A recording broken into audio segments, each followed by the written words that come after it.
Hello, I'm Bob McConnell, co-founder of the U.S.-Ukraine Foundation. This discussion, Lithuanian Perspective on the Summit, Ukraine and the United States. We have four wonderful guests here today, all of whom know each other. And so, as I told them before, I don't think I'll play a role really much as a moderator. I will introduce them, and to the extent it moves along, I'd like it just to be a discussion among them. They're all very knowledgeable, opinionated, and very good speakers. So in alphabetical order, Ian Brzezinski, Senior Fellow at the Atlantic Council and critical to this discussion, former Deputy Assistant Secretary of Defense for Europe and NATO policy. Andrius Kubilius serves as a Lithuanian member of the European Parliament since 2019, but he was Prime Minister of Lithuania from 1999 to 2000 and from 2008 to 2012. Zygimantas Pavilionis, Chairman of the Committee on Foreign Affairs for the Lithuanian Parliament and former Ambassador to the United States and Mexico. And Kurt Volker, Distinguished Fellow at CEPA. He's a member of our Friends of Ukraine network, as is Ian. He's a former ambassador to NATO and the former U.S. Special Representative to Ukraine negotiations. I think I'll start first with Zygimantas. Why don't we start with you? Well, thank you. Well, we are still trying to grasp what happened in Vilnius. We are happy with something that happened in the north, Sweden decision, going to ratification, Baltic defense plans. But on Ukraine, to make it blunt, ambiguity remains, or maybe even deepened, because what we thought together with friends here, with 26 parliaments, with governments, with experts, to get rid of ambiguity on the promise of membership that was given in Bucharest 15 years ago. Now we have new wording like conditions that are very unclear, and there is no clear path towards membership that we've been fighting for. We thought that even if we don't have invitation to membership in Vilnius, maybe at least we can decide that Washington will be the place where we do it. We have a calendar, we have a clarity, we have a light in the end of the tunnel. We didn't got it. And honestly, for me, the most puzzling was the American role in the whole cooking of the summit. We just talked before this event. We revolted against the Soviets because we believe American dream. We believe people and leaders like Reagan who did it, like late Senator McCain.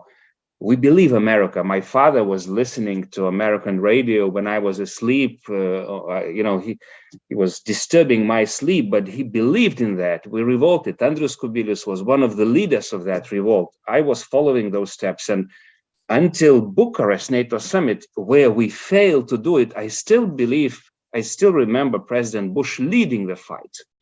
We were blocked by two states who today are much more with us than Washington was in Vilnius. Christoph Heusgen was behind me listening to Jake Sullivan, and he was laughing and saying, Zygis, I see Jake, I see myself 15 years ago in Bucharest, but I'm with you now. What happened with Jake? So this is a question that maybe my American friends will answer. What happened with American leadership? Maybe that's leadership from behind, but I would say this is behind without leadership. And I stop there. Andrius, why don't we have two Lithuanian viewpoints, and then our Americans can chime in. Okay, thanks, Bob. Really it's a pleasure to see all of you, and to speak about very important topic. Really, Vilnius summit, has had two sides. One was what I call nice NATO festival in Vilnius, in Lithuania, where Lithuanians were showing a lot of, solidarity with Ukraine. The full city was, full of Ukrainian flags, and big, rally and so on and so on. From another side, of course, decisions, especially on Ukraine, were dissatisfying. And first of all, because in that communique, which, was speaking about Ukraine, the language was really, for me, strange, weak, and even I would call not serious. Because, all that language was from one side, it repeated Bucharest summit language, despite all the promises that Vilnius summit will be on Ukraine much more above, Bucharest level, Bucharest language. So it was repeating Bucharest language. From another side, it added one sentence on so-called invitation, but it was formulated like from rules book of NATO, that invitation will be given to Ukraine when all the countries will agree. So this is nothing new, And then, of course, the language on conditions, which again, was really not convincing, because if somebody wants to speak about, democracy or corruption in Ukraine, okay, that is, what really quite many countries need to resolve those issues. But when we remember that several years ago, 10 years ago, around of that, such countries like Albania, Montenegro, and North Macedonia were, invited, and they became members of NATO, which we are happy, that it had happened. But in those countries, democracy and corruption is still, quite a problematic. So those conditions are really, again, not very serious from that point of view. And the last condition, that invitation can be given again, as we understood, only after the war. It does not convince. Why, of course, membership maybe, after the war, but why invitation is not, it's not possible to give now. There was no clear argument, no clear, points, and that is really where making, at least, myself, I became a little bit worried, if not to say, stronger words. Because that means if all those arguments are so weak, why invitation was not given in Vilnius, then we need to understand that the only serious argument is that some countries, including United States, have the only one argument, that Putin still has veto right to decide who can become member of NATO in the neighborhood of Russia and who cannot become. So Putin was not opposing Finland or Sweden to become member of NATO, and Sweden became. We hope that Finland became. We hope that Sweden will become very soon. But Putin is opposing Ukraine to become member of NATO, and that is the argument which, unfortunately, till now, is convincing some big, Western countries, including the United States, not to give such an invitation. I think that this is totally a wrong approach. First of all, because we need to understand why Putin started the war against Ukraine last year, or even in 2014. And the one reason, if we shall look what kind of mistakes from the West led to such a decision of Putin, we need to see very clearly that the biggest geopolitical mistake of the West was that Ukraine was left in the gray zone. Ukraine was not invited to become, member of NATO either in Bucharest or later on. Ukraine was not invited, before last year to become member of EU. And Putin, understood that, Ukraine is left as inter-zone of Kremlin, and that the West maybe will not defend, Ukraine. So, of course, Putin made stupid, mistake, tragic mistake, and so on. But the West needs to correct its own mistakes from the past. It was not done in Vilnius. Maybe it will be done in Washington, D.C. We still hope. No. But what is most important that the West needs to change its attitude to Putin, and the West needs not to be afraid what will happen with Putin if Ukraine will win the war. What will happen with Russia? Really, Ukrainian victory and Ukrainian membership in NATO even would help Russia to transform itself to a more normal country. That what still is missing in the Western understanding, and unfortunately, in Vilnius we were not able to convince. But let's continue to do our job, and let's hope that Washington summit will be more effective from that point of view. Kurt? Yeah, I'm happy to jump in. And Ian and I have been in several conversations together recently, so we'll repeat each other a lot, I'm sure. One thing I want to emphasize that Andrius just said is that Ukraine is already ready. Ukraine has one of the most capable militaries in Europe right now, one of the best equipped, one of the best trained, one of the most battle-hardened, and it is doing more to defend the frontiers of freedom in Europe than just about anybody else. So suggestions that Ukraine is not ready, I think, are an effort to shift the blame. It's not that Ukraine's not ready, it's that NATO's not ready. And we have to ask ourselves why NATO is not ready. Second is answering that question, why is NATO not ready? I think it's because our leaders have failed to fully grasp the change in the circumstances of European security as a result of Russia's war on Ukraine. This is not like Kosovo. It's not like Bosnia. It's not even like Crimea, where it was done quickly and without a whole lot of violence. This is actually Putin declaring that he is going to rebuild the Russian Empire. He said this explicitly. He's compared himself to Peter the Great and Catherine the Great. He has launched the largest war in Europe since World War II. This has had a devastating impact on the security of NATO countries, not just Ukraine, but NATO countries. Over 6 million refugees, major energy disruptions, huge inflation, the need to support Ukraine financially, the need to support Ukraine with defense resources that deplete our own stocks, the need, therefore, to deploy forces further to the east, to increase defense spending, to increase defense industrial production. This is a major change in the security environment in Europe. It's not only about Ukraine, it's about the security of Europe. And what we need to do to get back to a situation where Europe is at peace and secure is actually to recognize the only way to do that is with Ukraine and NATO. As long as Ukraine is outside NATO and Vladimir Putin or someone like him is running the Kremlin, there will be war in Europe and it will be threatening the security of all the NATO allies. So what NATO leaders didn't grasp, in my view, is that to do their job, to do NATO's job of collective defense and thereby deterrence, you actually have to be moving ahead with Ukraine.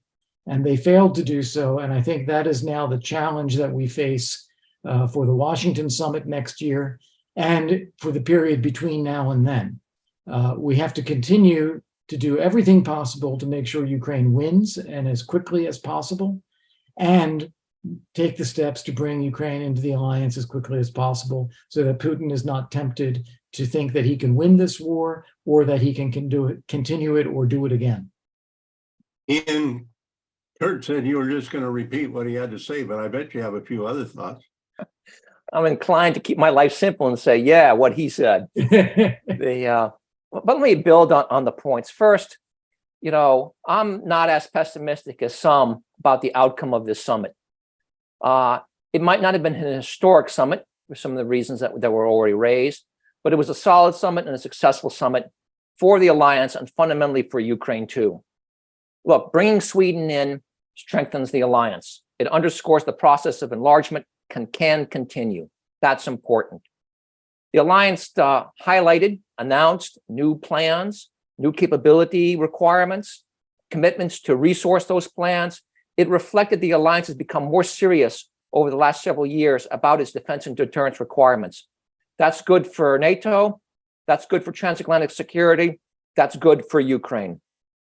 And leaders there demonstrated, I would say, almost unambiguous determination to continue supporting Ukraine in its war effort. There were some very tangible commitments of assistance to Ukraine. I mean, we have more Patriots coming to Ukraine. We have more missiles coming to Ukraine, all launched at the summit. That's good for Ukraine. Even in a way, the symbolic letter of intent by the G7 committing to negotiate long-term supply agreements with Ukraine is fundamentally in the right direction, even though we need to see ultimately what's going to come of that. And above all, one thing that was really underscored by the summit and facilitated in large part by its host, Lithuania, and I want to congratulate Lithuania for very effectively hosting a very complicated summit that could have gone wrong in many ways. You did a great job. But the way that Zelensky was embraced, not just by the people of Lithuania, I remember the vision of Zelensky in front of that Lithuanian crowd, but how he was treated and embraced by NATO leaders, underscored that the transatlantic community looks at Ukraine as a member of the transatlantic family. That is important. Then, of course, there's the membership issue, Ukraine's aspirations to join NATO. And that was disappointing. I agree with my colleagues on that. And I believe the Ukrainians have a right to be disappointed, but not disillusioned. They should emerge from the summit even more determined to pursue this ambition. And we should be even more determined to pursue this ambition, help Ukraine in. Why? Because I've never seen a NATO summit where there was such high level of support across the alliance for Ukraine's membership aspirations. This is very, very different from the 2008 summit. It's very, very different from 2 or 3 years ago. And there were really only 2 holdouts, Germany and unfortunately the prime holdout, the Washington, D.C., the Biden administration. We should build on that. We should work to sustain it. We shouldn't assume it will sustain on its own. We should work to sustain it, and we should leverage it going forward. So looking forward to the Washington summit, which is, at least my humble opinion, the next target, we should be ambitious. Ukraine should be ambitious. Our community here should be ambitious. And we should aim for the Washington summit to provide Ukraine an invitation no different than Sweden and Finland. And Kurt kind of laid out the reasons why. And those reasons why, and a couple of others, indicate the kind of key themes we need to emphasize between now and then. And I'll be very brief, but there are 4 of them. One, as Kurt mentioned, Ukraine meets NATO requirements, meets them now, and certainly exceeds them when it comes down to the military dimension. Bringing Ukraine in will strengthen NATO. One of the unfortunate aspects of the Vilnius summit was this assertion by the administration and to a certain degree by the communique itself that Ukraine is not ready. That is a false narrative. We need to work to reverse that, and we have grounds to do so. Second, we have to remind people, we have to underscore that Ukrainian accession to NATO is not an act of generosity. It's an act of self-interest for NATO. Why? Because Ukraine will bring to the alliance capabilities and outlook that will strengthen the alliance militarily. It will strengthen its culture of transatlanticism. As Kurt pointed out, it will be the foundation for the maximally secure and stable eastern frontier with a Russia that for the long term, we have to assume it's going to have a confrontational approach to us. That is in NATO's self-interest. Third, Kurt rolled out 2 goals: ensuring Ukraine wins quickly and decisively and on its terms, and bringing Ukraine into NATO. Unfortunately, in some transatlantic circles, including here in Washington, they look at them as sequential objectives. They are, in fact, mutually reinforcing objectives that ought to be pursued, not sequentially, but simultaneously. They reinforce each other. They're part of the victory plan. They're part of the process to establish a European security architecture that provides maximum security for its member states, including Ukraine. And then finally, one of the tasks we have before us in Washington is to convince NATO leaders, particularly here in this capital, Washington, that you can have Ukraine accede to NATO as a full member in conditions short of war. I think it's possible. We're happy to go into discussion on that. But in short, it basically means that when Ukraine accedes, NATO would extend its security guarantee to the territory that is controlled, the uncontested territory that's controlled by Ukraine. and you deal with the rest of the territory as circumstances allow. That is feasible. That is an approach that handles the risks that come with such an approach, the risk of escalation that many people highlight. They can be managed under this circumstance, because Russia right now is not in a position to challenge that strategy. Just look at the performance of Russian forces today. So those are the four themes I would emphasize. Ukraine's ready right now. Ukraine membership is in NATO's self-interest. We need to pursue victory and membership simultaneously. And we need to make the case, and we can make the case, that Ukraine can accede to NATO in conditions short of peace. Just 2 points, because I agree with everything what was said, but there are 2 points why we really wanted to make it in Vilnius, not to postpone it to Washington, your elections.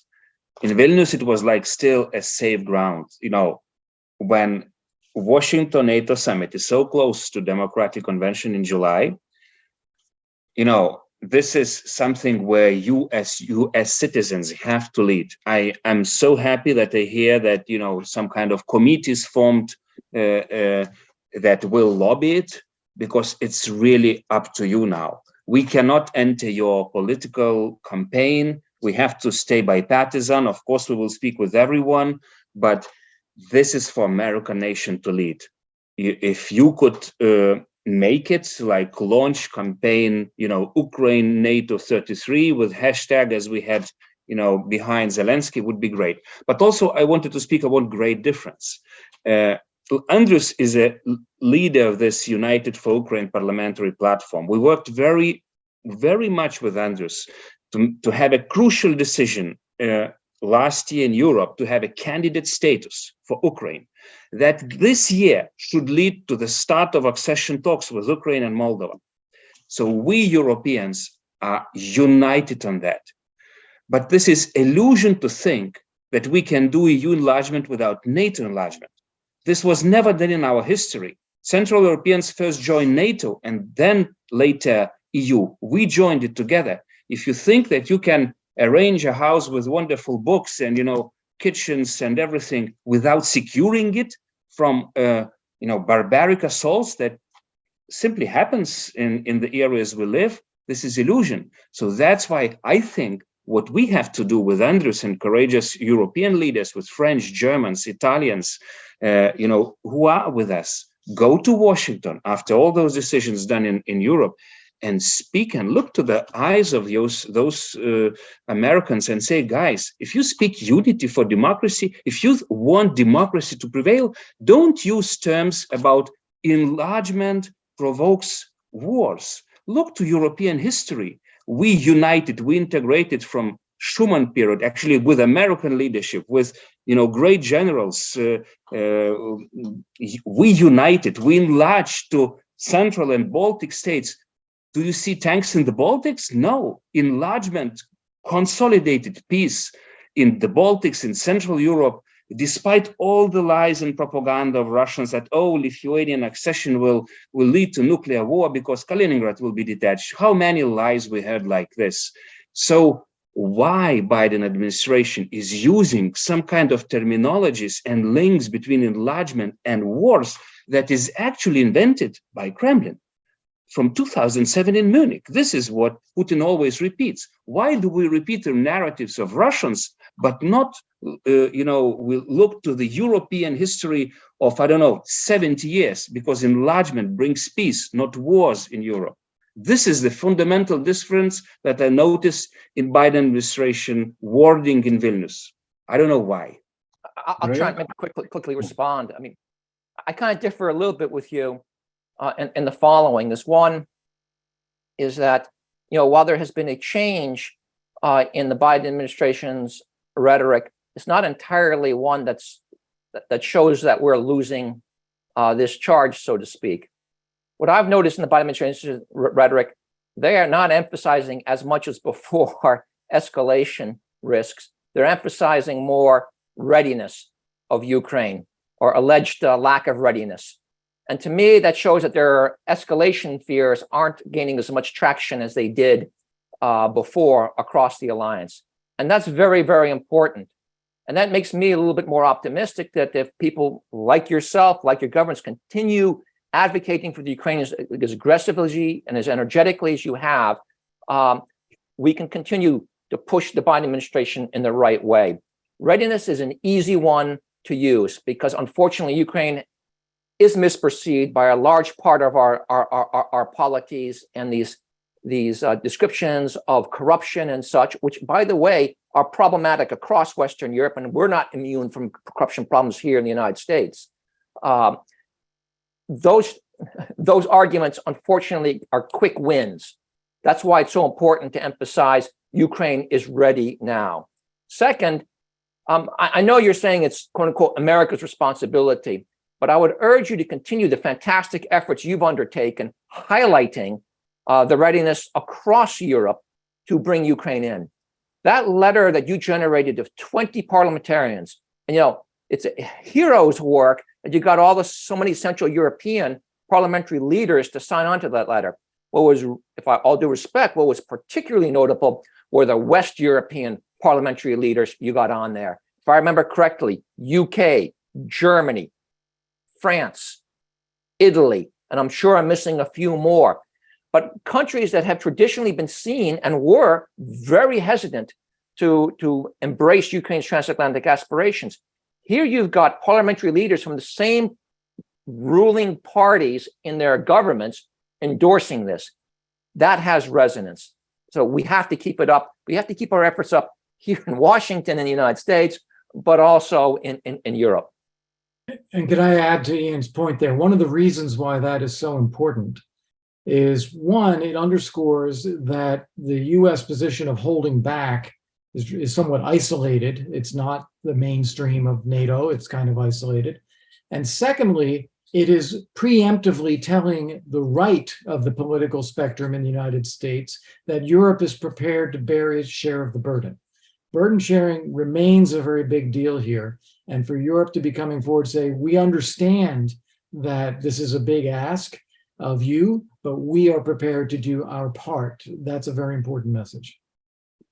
Very briefly, what to add what Zygis have said on how we need to see the significance of integration.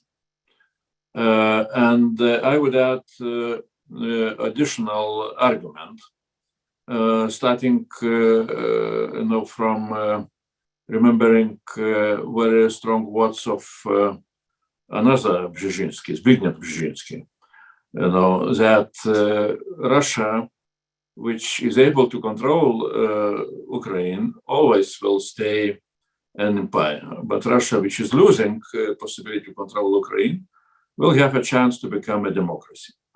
And that is what we need to see, in all our activities, in all our actions to support, Ukraine, that we perhaps have an opportunity of, to achieve much bigger results. Sometimes I call it, geopolitical reconstruction of eastern part of the European continent. It depends absolutely on Ukraine and on our support to Ukraine. Because, first of all, this is opening also, if Ukraine is winning the war, which definitely will happen, and if it wins the war, in a decisive way with our assistance, that will open the window of opportunity for changes in Russia itself. I hope that those changes will be positive, that Russia will be able to move, back to more normal way of development. That is why we are working also very intensively with Russian opposition. We had recently, big event in Brussels. We organized so-called Brussels Dialogue with very, very ambitious title. The day after, we spoke with them, what kind of reforms will be needed to be done in Russia itself. But in addition to, let's say, to Ukrainian victory, again, invitation of Ukraine to become a member of NATO, either in Vilnius or in Washington, D.C., would send a message again to Russian, both elite and ordinary people, forget about Ukraine. Ukraine is gone. Ukraine is on the Western side. Abandon your dreams to restore empire. Much better, start to look how to create a normal life in Russia itself. The same with integration of Ukraine towards EU, because that is the way how Ukrainian success, economical, social, democratic success can be created, and that can be, that can have very strong inspirational role for ordinary Russians, to look for a good example, how things can be developed in this post-Soviet area. So this is where I see that the Western leaders still are not not trying to look into this big agenda, and we are trying to convince, and I see also possibilities that some kind of this agenda could be taken by some leaders. We're trying to do that in Europe, but that would be also important for United States leadership to see such a possibility, of the changes in this part of European continent, and and that is really what could bring what we can call sustainable peace on European continent.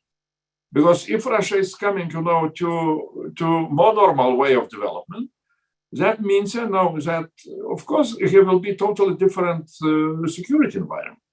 Of course, we are not naive. Nobody knows how Russia will develop itself, but this is a window of opportunity. And and on one side, we need really to invest into strengthening NATO, its capabilities to defend and to deter. And Ukraine is coming with great resources to strengthen NATO from that point of view. But from another side, definitely we need to look how we can do additional job, trying to influence changes in Russia itself. It makes me think, Kurt and I had an interesting breakfast this morning together. And one of the points that were made is that, does the West really have a Russia policy? And thinking about that in the context of this discussion, it's kind of dawning on me, we haven't had a Russia policy here in the United States for a long time. And right now, our Russia policy is largely being executed or formulated through the lens of Russia's invasion of Ukraine. And that has created, or has allowed, I think, a dynamic to come into play that gives a focus on escalation control rather than victory. And it might be useful for us to kind of press Washington and other capitals, if not NATO, to actually go back to the old, the things we used to do when we used to develop a strategy for the Soviet Union, a strategy for Russia, which we certainly tried to do during the 1990s, a little bit to degree in the first decade of this century. But we haven't had an articulated Russia strategy for quite a while. And if we were, I bet you if it was a coherent strategy and an effective one, it would prompt us to be more decisive and a bit more courageous in supporting Ukraine, including its transatlantic aspirations. I want to ask a question, I guess, here that, here in town, as we ran up toward the summit, there were those of us, certainly Ian and Kurt and a lot of others of our group, pushing and pushing and pushing. And then you came in, Ziggy, with the representatives of the European parliaments with that great letter, and you went around. And yet, as the summit approached, everything out of the Biden administration was they're not ready, there's corruption, there's a number of things they're going to have to do, and it's going to take a long time for them to do it. Then the president, based on the articles that I read, gets to town and expresses surprise at how much support Ukraine has from everybody else. I mean, it seemed to me everybody else has been making it pretty clear. And so we ended up with the product that we ended up with, but it seemed to me there was an awful lot of behind closed doors. I think it seemed to me the administration had a lot of pressure put on it there. All of a sudden we had something, one of the, no, we're never going to give, no, we're never going to give, no, well, we're thinking about ATACMS. Where did that come from? Is that kind of recovery from being thumped pretty hard? It just seems the administration went in thinking it was leading and came out realizing it wasn't. I mean, reactions to that? Well, maybe just one point really underline what Andrius and Jan said about this European unity. You cannot imagine how much we are united. If you would actually see those angry French and Germans and Italians and British faces in Vilnius NATO summit, because they were shocked with this interesting American behavior, I understood that we are winning, because 6 months ago, just few Lithuanians, few Americans, we were campaigning, but today the whole NATO is angry because we didn't finish what we started. And coming back to this readiness argument, it's so funny to see Americans saying that Ukraine is not ready.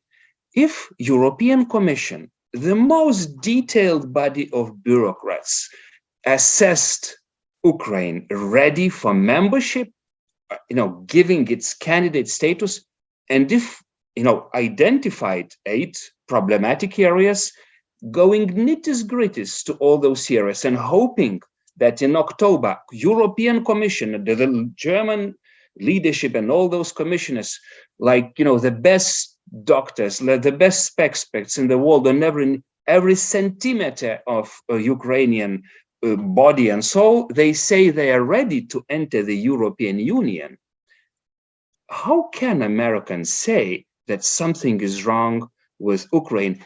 Of course, understanding that European Union cannot assess military aspect of it. But on military aspect, Kurt and Jan just mentioned, and we all know, if anybody is asking whose army is the strongest in Europe, first answer is American, second is Ukrainian, actually. So they are not even ready. We should beg for them to enter the NATO because we need them to defend us from enemy number one, as we agreed in Madrid, and we repeat it in Vilnius. So some kind of inconsistency, first of all, with logic in Brussels.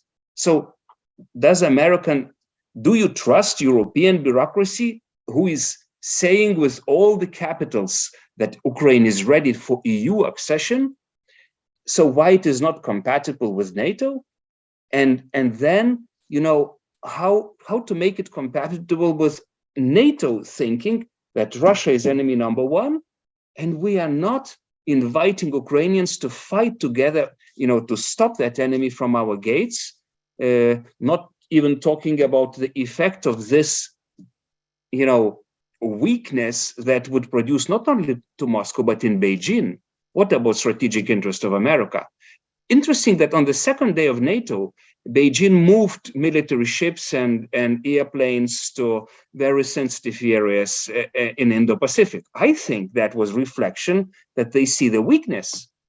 NATO is sending the signals of weakness. So every autocrat from Putin to Xi got the message. My question is, if we are not correcting it in Washington, what might happen with this wall? With this, if the signal of weakness is repeated in Washington, and I'm afraid, after Vilnius, I'm quite afraid that if Democratic administration didn't do it in Vilnius, they will not do it in Washington. They are ready for wonderful electoral fiesta to celebrate 75 years of NATO and just leaving us in this another fiesta of NATO summit. And what will happen with us, bloodlands, living in the dark like I'm sitting now? Yeah, if I could, I just got to follow on this issue of Ukraine and readiness. Ukraine is ready. If you look at Article 10 of the Washington Treaty, there are 3 conditions. And I'm kind of referring to a piece that Steve Began and Mark Thiessen put out there. It made me go back, look at Article 10. There are 3 conditions. 1, the prospective candidate has got to be consistent with the principles of the alliance. That is the statement, principles. It is general and it is broad. Without question, Ukraine is a 30-year established democracy. And in fact, I would argue it's executed the principles of democracy, elections included, under very arduous circumstances, even under the duress of foreign intervention. They have rerun elections when that intervention occurred, and they were deemed free and fair. So they meet the requirements. Second, it's got to be able to contribute to the security of the North Atlantic area. What do we have? We got the most well-armed, most fierce force, most seasoned and experienced force in Europe today. It'd be interesting for me to compare the readiness of Ukrainian brigades against the readiness levels of West European brigades. It's probably not a very clean picture.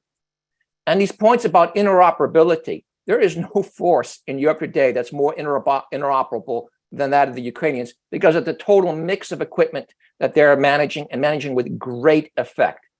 This is a country that is not, quote unquote, ready to contribute to the security of the alliance. By defeating this Russian invasion, they are actively contributing to the security of the North Atlantic area. And the third requirement is unanimity.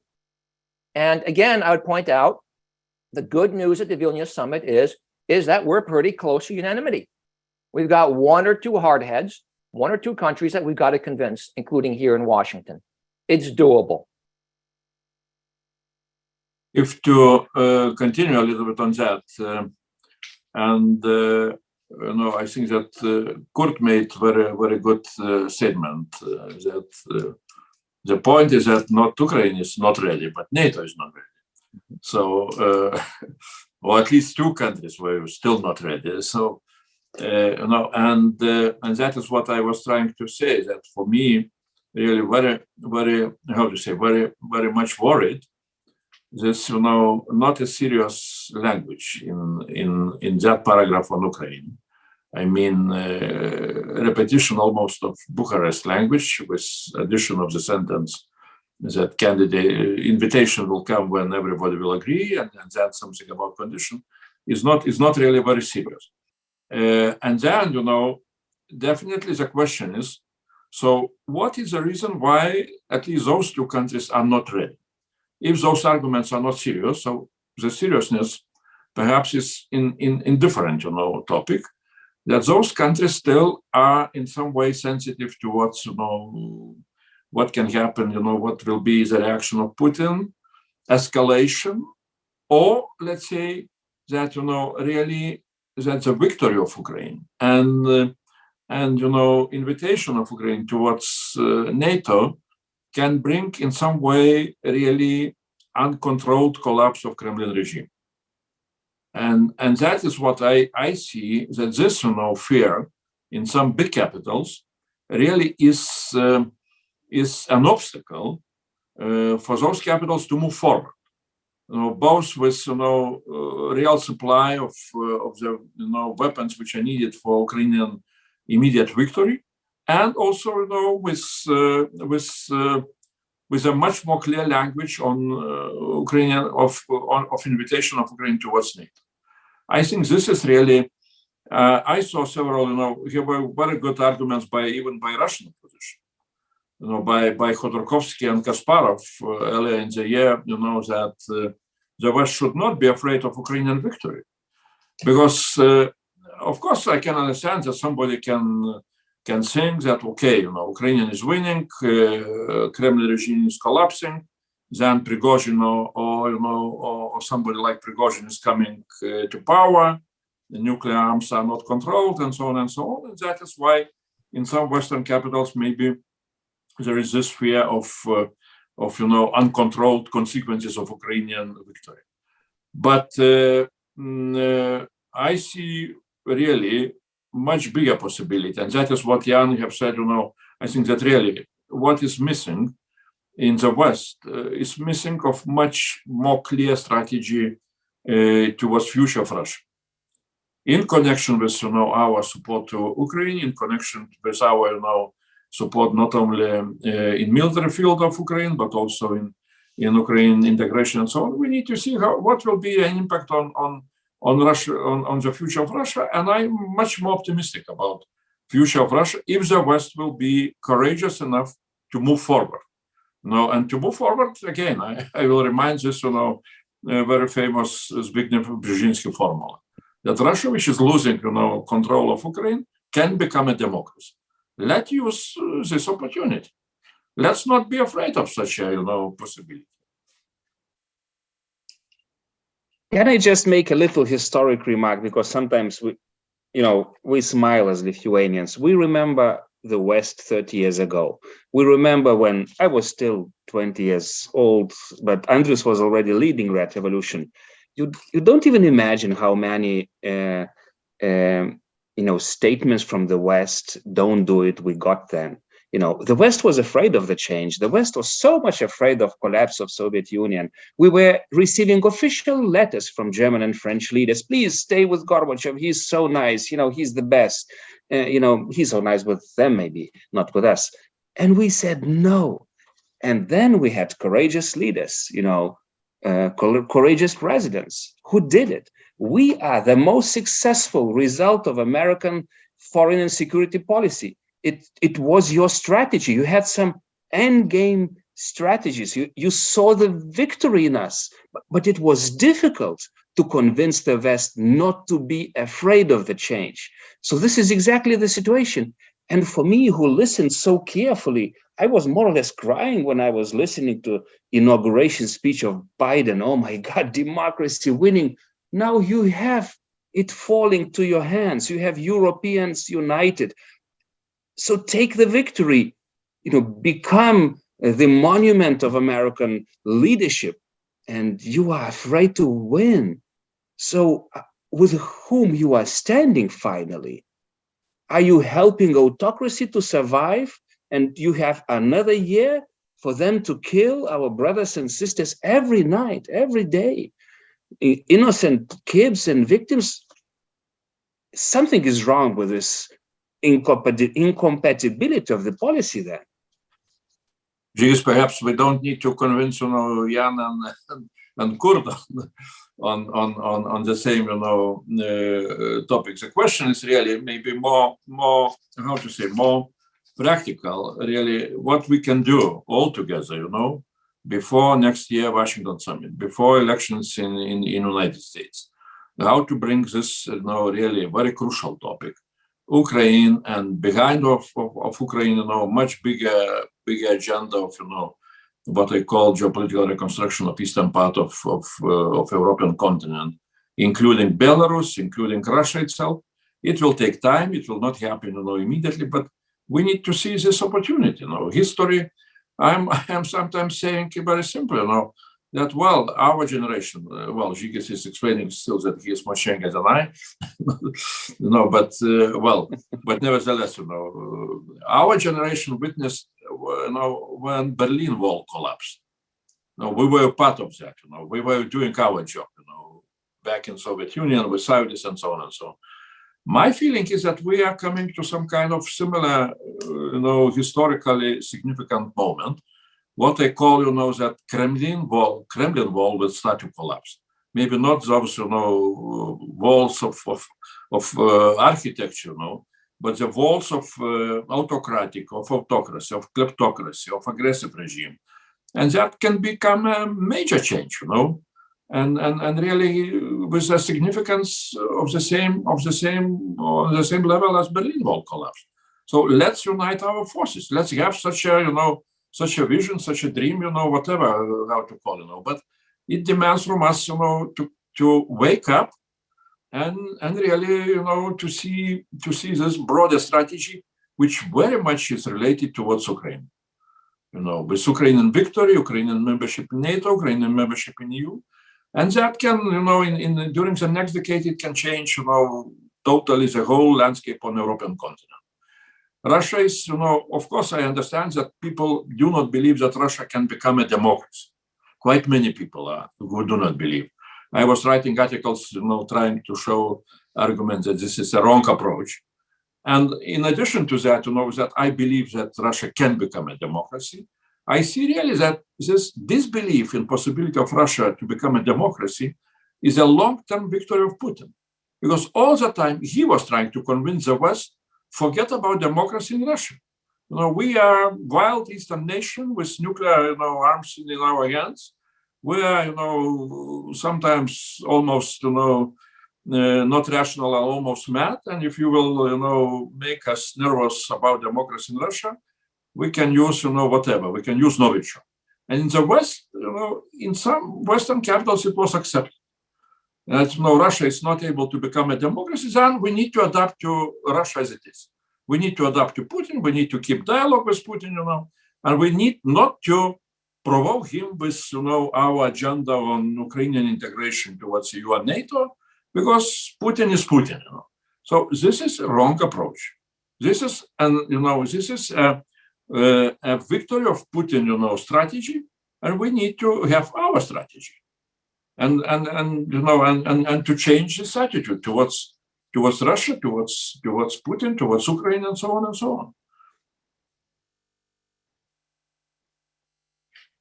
Well, Ian and Kurt and I and a number of other people are in what we call the Friends of Ukraine network. We're not the only ones, but we have, at least since a year ago, February, been saying that the United States government has not made a decision, has not made the policy decision that it in fact wants Ukraine to win on Ukraine's own terms. We're going to support it until the end. We're going to be there for as long as it takes, all that sort of thing. But it hasn't made that decision, and in part because it hasn't made that decision, the administration has yet either to convince itself, but to speak out to the American public on why Ukraine is in such vital national security interest of the United States.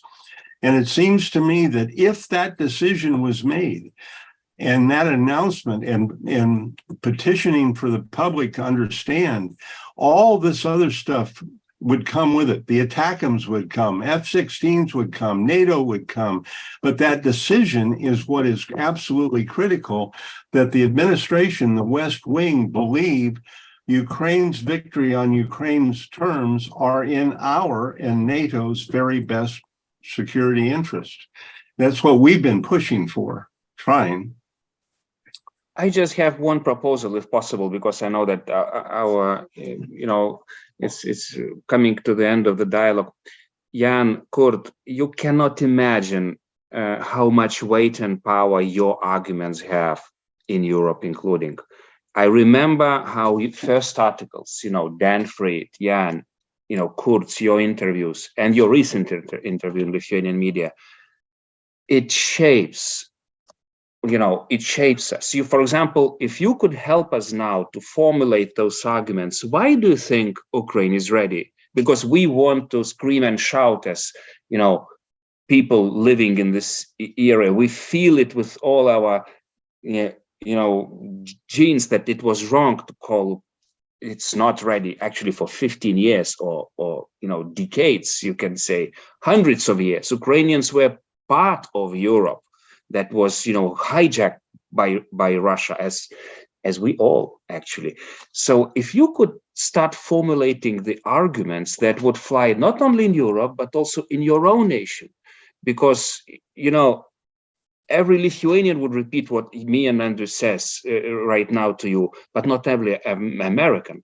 So if we can start helping, building those arguments that we would use on every corner, on every street, in every city of America and also Europe, for 1 year, maybe we can win it.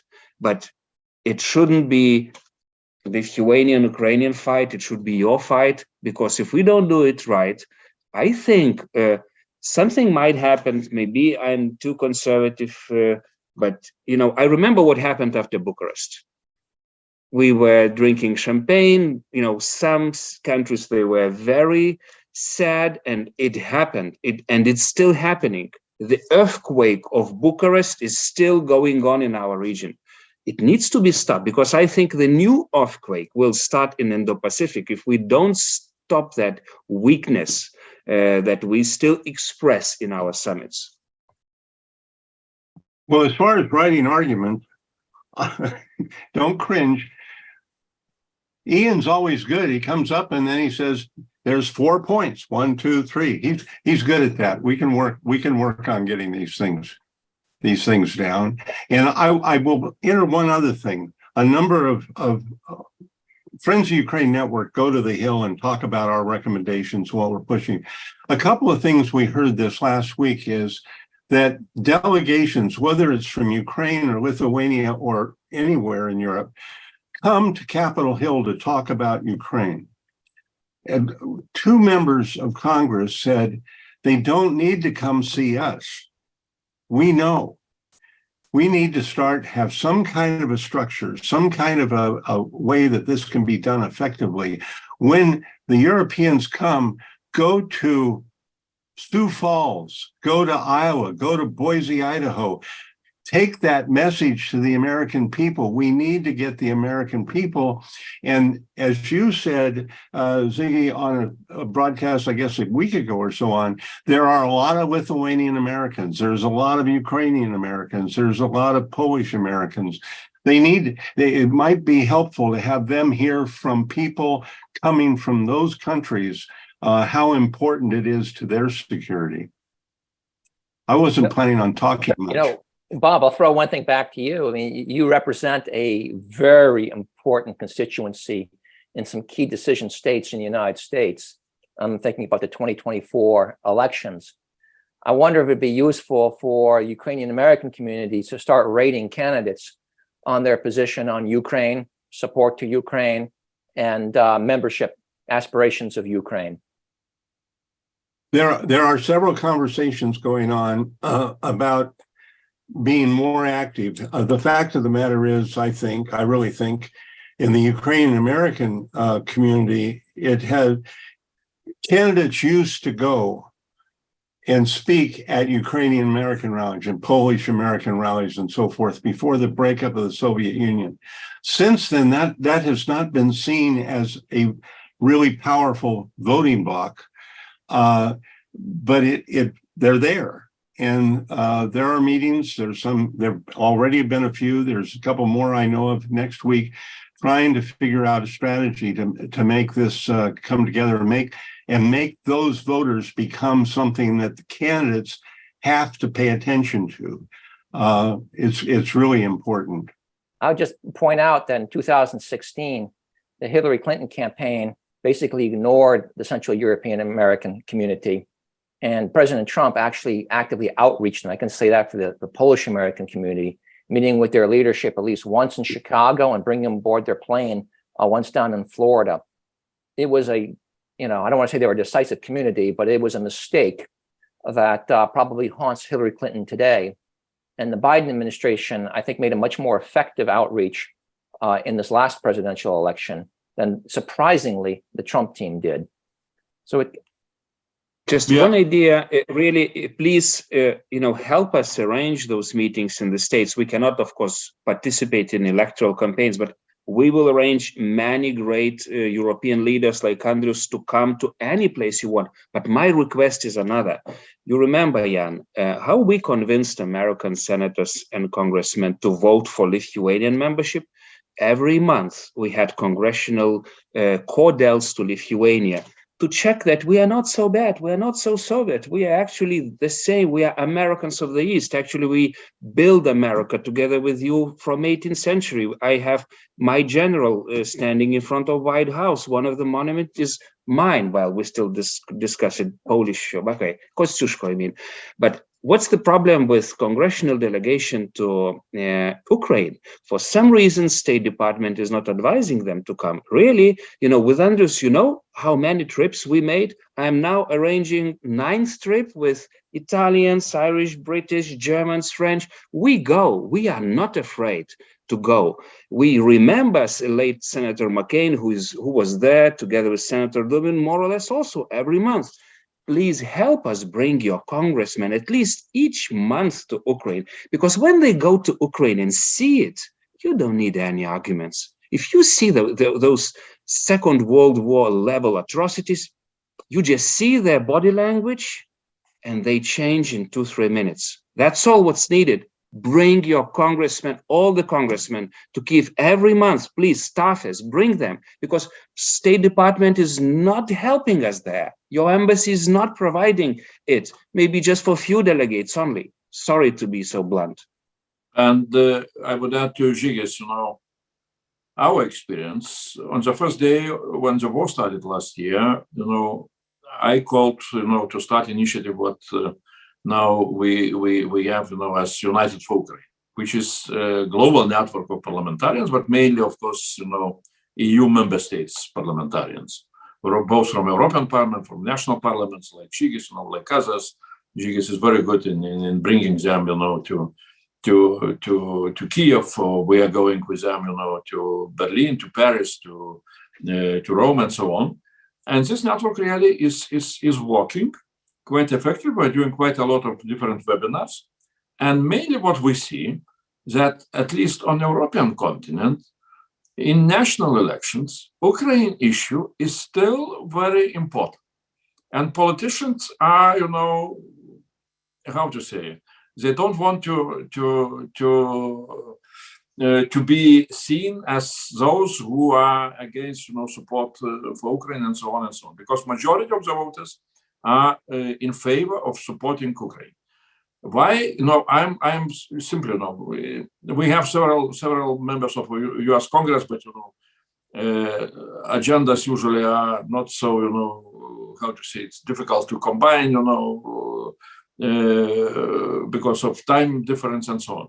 But why not to try to look into possibility to have on the United States some kind of network, national network, not only with the members of federal Congress, but also with the members from state parliament, state congresses, in some way really to cover the whole American territory with parliamentarians, with congressmen, who are in favor of Ukraine. That would make our how to say, combined efforts much more effective. We've really come to the end of the hour, but there has been a question. I'm going to put it forward a little bit differently. That's been here for quite some time. It relates to Hungary blocking EU's attempt to create long-term support to fund military in Ukraine. And apparently Hungary says that it's blocking it because Ukraine put the Hungarian bank on an international sponsor of war. More generally, where Hungary at least I read quite a bit about it before Vilnius. We talk about only really Germany and the United States being the bloc in Vilnius. Where is Hungary in all of this? Well, at least how we see on from European side, of course, we are not surprised by Hungary for time being blocking everything, not only on Ukraine, but everything else. Because this is a strategy of, and I think very wrong strategy of Prime Minister Orban, to try to fight in such a way for EU funds, which EU, is not giving to Hungary, because of their, of their steps which are against, EU treaties on rule of law and so on and so on. So they are now behaving like a bad kid around the table, trying to spoil everything in order, to convince in such a way EU authorities to give them back, EU funds. I hope that, EU will overcome this veto right. Veto right is becoming, in some way, a very negative feature of the whole European development. There are a lot of thoughts and initiatives how to abandon this veto right in decision making inside of European Union. But Hungary, yeah, it makes some headache, and especially on Ukrainian issues, because usually Hungarian government is loudly speaking against the Ukrainian government, especially on minority issues and so on and so on. Well, we shall see. I hope that we shall manage. Can I just be a bit more mysterious and say one sentence? If you don't want new Hungaries, don't behave like Hungary. Well, we're at the end of the time, but let's have a lightning round. We'll go around in the same order we were before with closing comments. Ziggy? Well, I don't know. I really want to believe that we can fix it in Washington, but 50% of me lost that confidence in Biden administration. I hope they do it.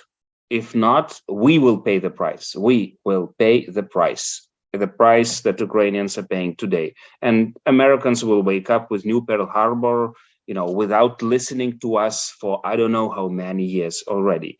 And I hope that America will be united and bipartisan on that. And America will not be divided, because I don't believe that America is divided. I think that America still leads on freedom and democracy. And I hope that two parties will be competing who will support Ukraine more, like in Canada. This is the way we see America going. Well, I'm still hopeful, and of course, American role is crucial here on the European continent. But I would say, history makes very clear difference. Russia, unfortunately, for time being, is still very much based on the past. Still there are dreams to restore empire, and Russian, the whole state is very, led by autocratic regime, and so on and so on. But as I say, Russia is something which is coming still from the past. Ukraine, with its, defense of democracy, defense of its sovereignty, with, its integration towards EU, with its very huge industrial potential, really has very bright future. The question is that, what choice we are making, and what choice, American administration will make. I would say that, it's sometimes simply you need to decide that you are investing into the future, this time, future of Ukraine. And again, I will say, future of Ukraine and our investment, geopolitical investment into the future of Ukraine can make very big change in the much broader region, which still is suffering because some of the countries are, still not able to get rid of the past. I think all of the things here have been said already, and I would just want to reemphasize again, making sure that we adopt a position of helping Ukraine win. I think that all of the things about European security in the future are going to hinge on that. And so we have the F-16s hopefully getting there. We have the Abrams hopefully getting there. We need the ATACMS. We need better air defenses. But this really needs to be a concerted effort to make sure that we give them what they need. We are still holding back inexplicably, and we have to keep up that pressure. Ian? I'd just say on the last notes on this is that I'm fundamentally optimistic.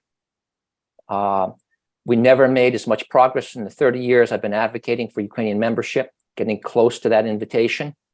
We shouldn't forget that. The facts are on our side. Ukraine is ready. It's in our own self-interest, the alliance of self-interest, to bring Ukraine in. It has to be part of an effective strategy to help Ukraine win. And Kurt is right. We have to focus on that. It doesn't mean to the negation of membership. They're part and parcel. They're part of the same strategy. We have our work cut out to do it, but we were this close at Vilnius, and that should make us all the more determined and all the more confident that we can close this deal and bring Ukraine into the alliance. It's in Ukraine's interests, and it's in our interests. So let's drive on. Well, thank all of you. I think, at least for me, a bottom line that came out of all of this, and there's a lot to it, is that Ukraine and NATO and Ukraine winning are not two separate subjects. There are two fights to be going on right now. We want Ukraine to get NATO in Washington next year, and let's put the pressure on so that Ukraine has what it needs to win, maybe by the summit. Thank you all. Appreciate your attendance. Thanks a lot. Bye-bye. Bye.